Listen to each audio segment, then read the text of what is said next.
Hi everyone, welcome to TED Solutions. Today we're going to explore one of the many options that you can find in Capcut. We're going to learn how to add captions in a video. This is going to help you to improve your content and to have more attention from your audience. So first we're going to open Capcut in our computer. It is very simple to download the app. Here I already have my video. This is the one that I'm going to use, and this is very simple. At the upper left part, you're going to find that it says Captions. So we're going to click on it. Here you can choose the language that you want for your captions. I'm going to choose English. And when you have it ready, we're going to click on Generate.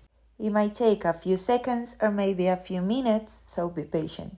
And as you can see, here I already have my captions. So now here you have many templates that you can use. So you can choose the one that you like the most. In my case, I'm going to use this one.